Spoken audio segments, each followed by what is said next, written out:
Thanks, Bernadette, for making sure I saw the following information coming out of Allentown, Pennsylvania. Apparently there, a local Lutheran church contractor, follow the money, has been pushing to bring in Syrian Muslim so-called refugees. Follow the money. But mean old Tea Partiers decided to ruin the fun, aka the payday. The talking point in the email that was sent to me was that Allentown, you know that from Billy Joel's 1982 or 83 song, was an ideal place to put Obama's Muslim occupying force, and that's because of Allentown's large, supposedly welcoming, quote, Syrian community. Let me just read you something from a recent AP story.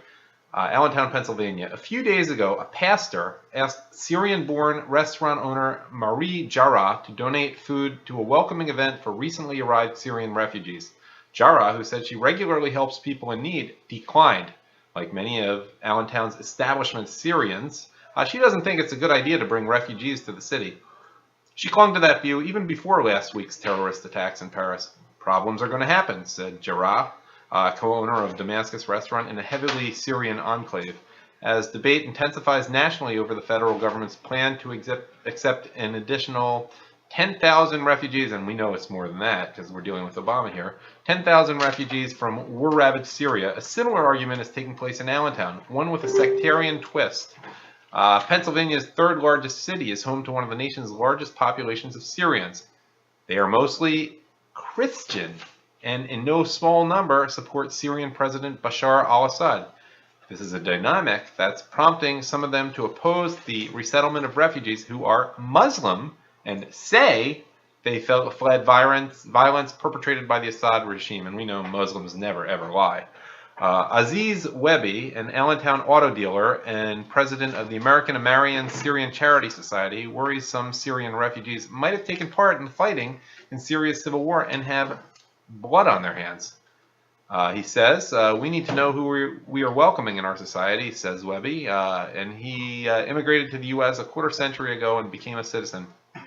Now going back, that was an AP story, but going back to what Refugee Resettlement Watch put in its email, they write, one of the myths we have tried to explode over the years here at RRW is this idea that America is one big happy melting pot and that we can shoehorn many disparate cultures and races together.